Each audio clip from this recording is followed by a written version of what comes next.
Imagine living in a quiet rural town, surrounded by endless fields and barns, where neighbors wave as they pass, and everyone assumes life is simple, wholesome, and safe. Now imagine discovering, years later, that hidden behind one of those farms was a nightmare so grotesque it would change the very meaning of horror forever. This is not a movie script. This is not fiction. This is the story of Ed Gein, the man who turned an isolated farmhouse into the blueprint for modern terror. Ed Gein was not born a monster. That's the unsettling part. He was born in 1906 in Plainfield, Wisconsin, to what seemed like an ordinary family. But inside that family home, seeds of darkness were already being planted. His father, George, was a violent alcoholic who provided little stability. His mother, Augusta, was the opposite of ordinary. She was domineering, fanatically religious, and obsessed with sin, sex, and morality. To her, women outside the family were instruments of corruption, temptations of the devil, and young Ed, fragile and impressionable, absorbed every word. Augusta isolated her sons from the world. She preached fire and brimstone, lectured them on the evils of women, and drilled into Ed the idea that the world was wicked, untrustworthy, and damned. Her voice was constant, her presence overwhelming. And for Ed, it became truth. He adored her, feared her, and depended on her completely. She wasn't just his mother, she was his universe. As Ed grew, this dependency deepened. He was painfully shy, awkward, and often bullied. Teachers remembered him as strange, quiet, and prone to odd behaviors, like randomly laughing to himself in class. His attempts to connect with others failed, and with Augusta watching over his every move, friendships and relationships were nearly impossible. Instead, Ed retreated further into his mother's world of sermons, fear, and isolation. Then, tragedy struck. His father died in 1940. His older brother Henry, who had begun questioning their mother's control, died under suspicious circumstances during a fire. Some speculated Ed might have been involved, though it was never proven. And finally, in 1945, Augusta herself passed away after a series of strokes. For Ed, this was not just the loss of a parent. It was the loss of the only anchor he had ever known. What happens when the person you fear and worship most vanishes? For Ed, it meant collapse. He was left alone on the farm, surrounded by silence, haunted by his mother's words, and cut off from the world. He boarded up her room, keeping it as a shrine, untouched and sacred. The rest of the house, however, began to decay, reflecting the chaos inside his mind. And this is where Ed Gein began to unravel. Alone and unmoored, he turned to morbid obsessions. He read pulp magazines about cannibals, headhunters, and Nazi experiments. He dug into books on anatomy. Most disturbingly, he began visiting local cemeteries, exhuming bodies, and experimenting with what he found. This was not sudden. It was a slow descent, step by step, each act pushing him further into a world where the line between life and death, human and object, flesh and furniture blurred completely. But to his neighbors, Ed remained the quiet, strange man who did odd jobs around town. He babysat children, fixed fences, and was known for being helpful, if eccentric. Nobody imagined that inside his farmhouse he was creating what would later be called a house of horrors. Nobody saw the masks, the skin, the furniture. Nobody suspected the grotesque museum taking shape behind locked doors. And this is the hook of Ed Gein's story, the contrast. Outwardly, he was a shy, awkward man living in a rural town. Inwardly, he was slipping into madness, guided by the voice of a dead mother and obsessions too disturbing to imagine. This duality, normal on the outside, nightmare within, is what makes his story so haunting. Because Ed Gein wasn't just a murderer. He was the embodiment of a question that terrifies us all. How well do we really know the people who live next door? When police finally entered Ed Gein's farmhouse in November 1957, they did not simply uncover a crime scene. They walked into something closer to a nightmare exhibition, a private museum of horror that no imagination could fully prepare for. What they found inside would not only shock the small town of Plainfield, but ripple through history, becoming the stuff of legend, myth, and cinema. The house was cold, cluttered, and suffocating. Newspapers, trash, and tools filled every corner. The smell of decay hung heavy in the air. And then came the discoveries, objects that seemed at first almost unrecognizable, until the officers realized what they were made from. There were chairs, ordinary in shape, but upholstered with material that was anything but ordinary. Bowls carved from skulls sat casually on tables. Masks, fashioned from skin, stared back like grotesque portraits. Clothing stitched from flesh hung, as if waiting to be worn. A lampshade, lit from within, revealed patterns that froze the blood of anyone who dared to look too long.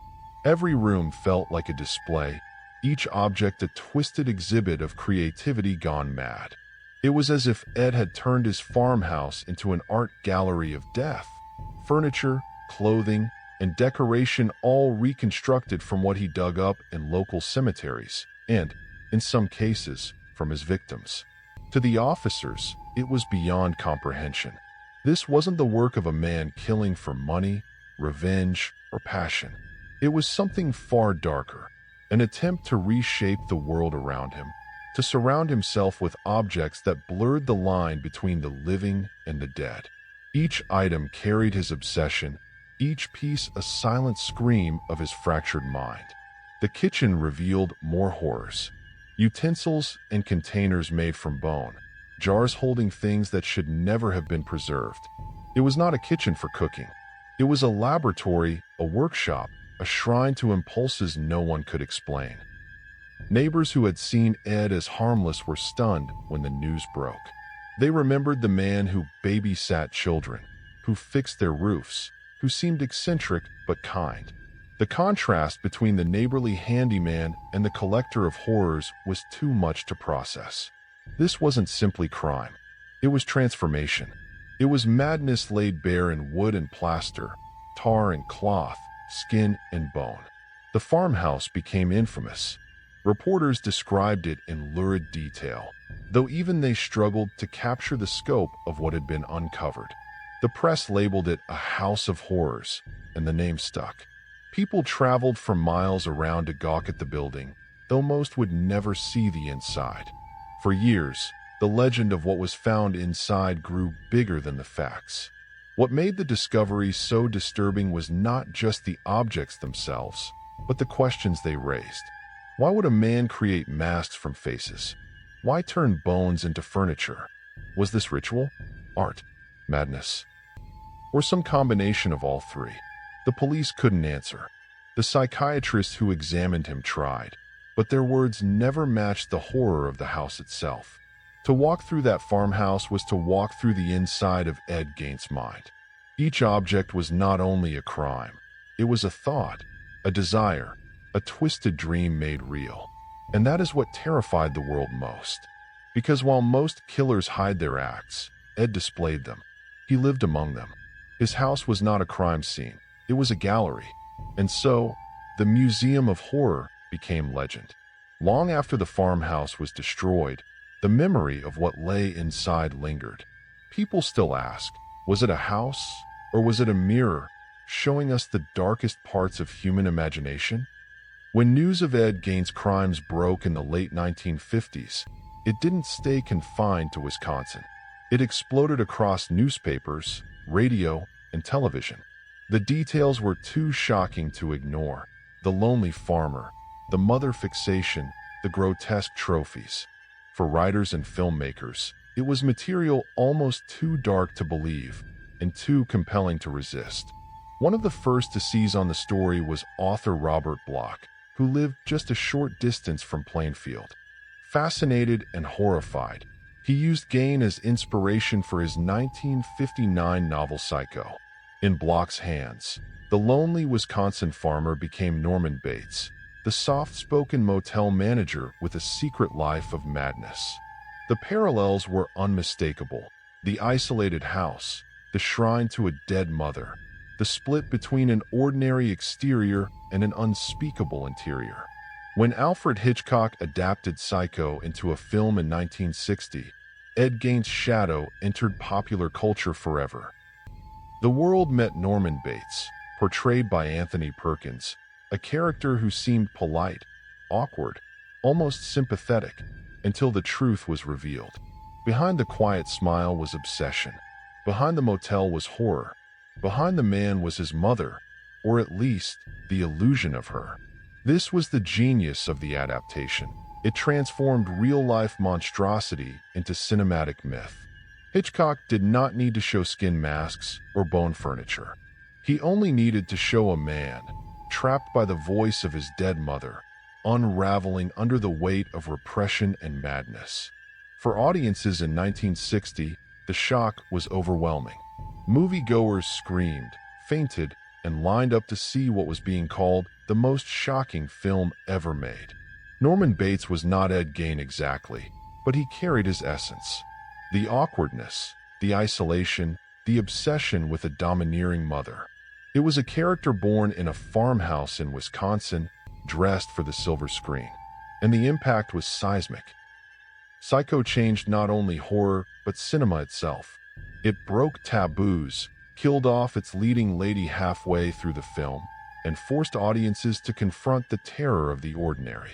The idea that the nice boy next door could be hiding madness, that came straight from Ed Gein. What makes this connection so chilling is that fiction softened the truth. Norman Bates murdered, yes, but his world was small, confined to his motel. Ed Gein's world was darker, stranger, and more grotesque. Reality was worse than the movie, and yet, audiences couldn't look away. From this moment forward, Ed Gein was no longer just a criminal in the news. He was the seed of a cultural phenomenon. His story had been absorbed, reshaped, and projected onto millions of screens around the world. The farmhouse in Plainfield became the Bates Motel. The lonely farmer became Norman Bates, and the shadow of his mother became one of the most terrifying figures in film history. This blending of reality and fiction ensured that Ed Gein's legacy would never fade. Even people who had never heard his name came to know his story through Norman Bates. Every shower curtain pulled back, every nervous glance in a quiet motel, echoes of Plainfield lingered. And this was only the beginning, because Hollywood wasn't finished with Ed Gein. If Psycho turned him into a psychological horror, later films would embrace the grotesque physicality of his crimes. Norman Bates was just the first mask. Soon, others would follow, masks made not of fiction, but inspired by the very horrors found in Ed Gein's farmhouse. If Norman Bates brought Ed Gein's psychology to the screen, then Leatherface and Buffalo Bill brought his grotesque creativity. They were not subtle shadows of his obsessions. They were direct echoes of the horrors uncovered in his farmhouse. In 1974, audiences were introduced to the Texas Chainsaw Massacre, a film that would redefine horror. The character of Leatherface, with his lumbering body, butcher's tools, and mask of human skin, shocked viewers worldwide. Director Tobe Hooper admitted that his inspiration came directly from Ed Gein. The skin masks discovered in Plainfield became the defining trait of Leatherface. The farmhouse filled with bones, furniture, and grotesque trophies mirrored the Gein property. For audiences, Leatherface was terrifying not just because he wielded a chainsaw, but because he represented a nightmare ripped from reality. People left theaters shaken, whispering about the real man behind the monster. Ed Gein was no longer just a name in crime reports. He was immortalized as a horror icon.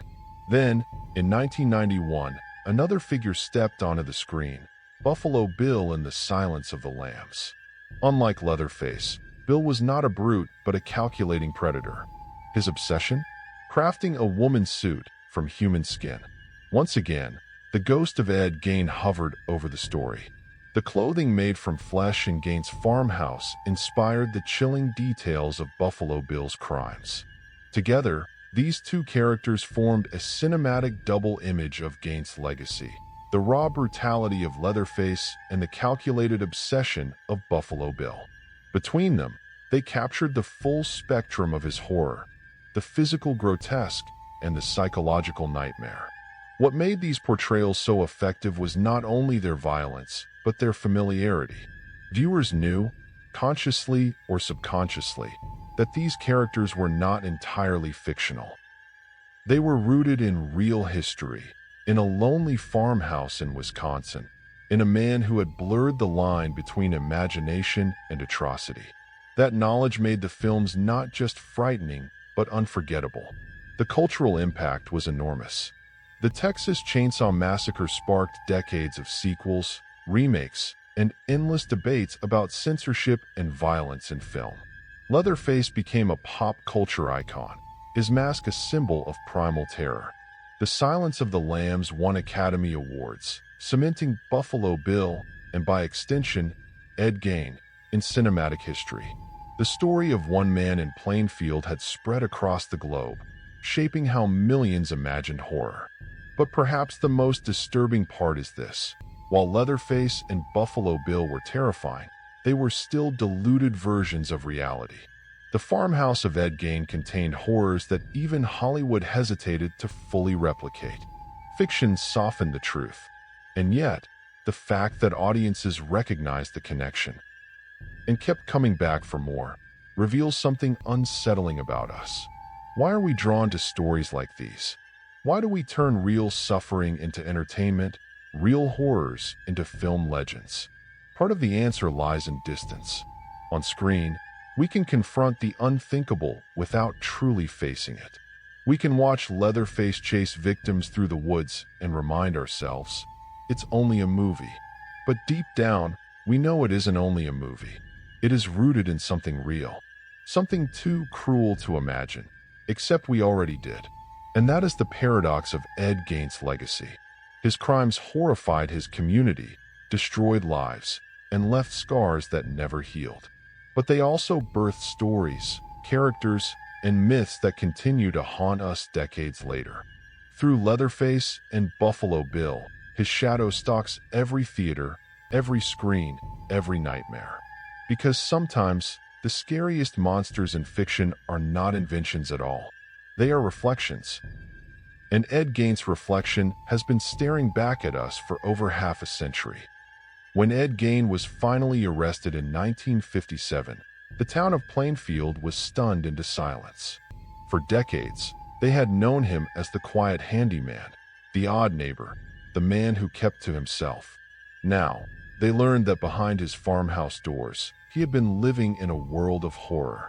The trial that followed was unlike any the town, or the nation, had ever seen.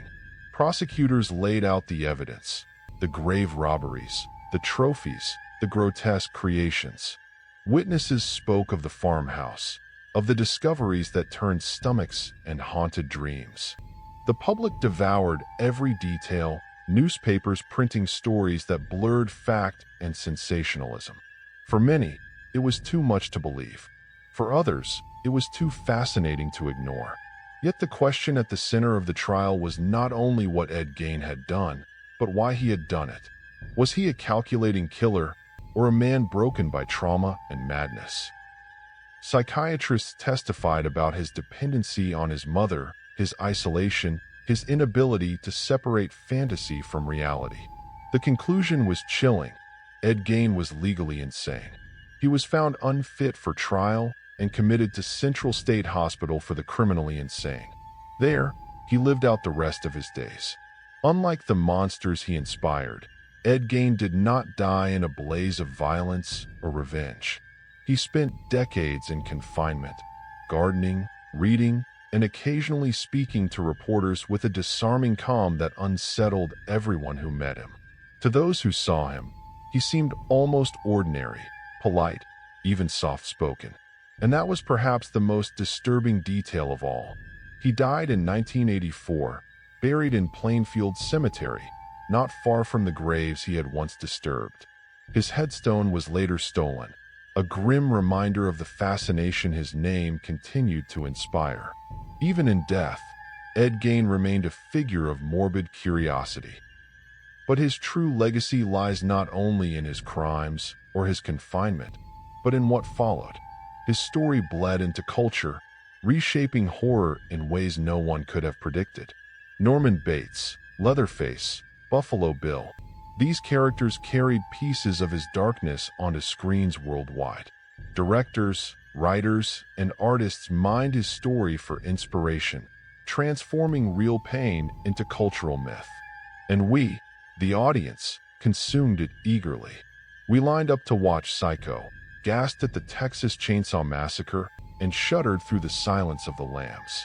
We turned Ed Gein's horror into entertainment, into icons, into legends. The line between history and fiction blurred until the man himself became less important than the monsters he inspired. What does this say about us?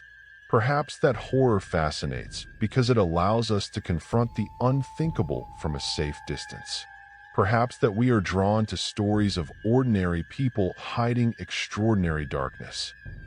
Or perhaps, more unsettlingly, that we cannot look away from the grotesque, no matter how much we pretend to. In the end, Ed Gein's legacy is a paradox. He destroyed lives, violated graves, and horrified a community. And yet, his story gave birth to some of the most influential horror tales of the 20th century. He is both a symbol of madness and a cornerstone of culture. This is the dark truth. Ed Gein was not just a man, not just a murderer. He became a myth, a mirror reflecting both the depths of human depravity and the strange hunger we all share for stories of the macabre. His farmhouse was burned down, his grave vandalized, his name whispered with fear, but his shadow lives on, flickering on every screen, hiding behind every mask, haunting every tale of horror. Because Ed Gein reminds us that sometimes the monsters we fear most are not invented in Hollywood. They are born in quiet towns, in ordinary families, behind doors we never open, until it's far too late.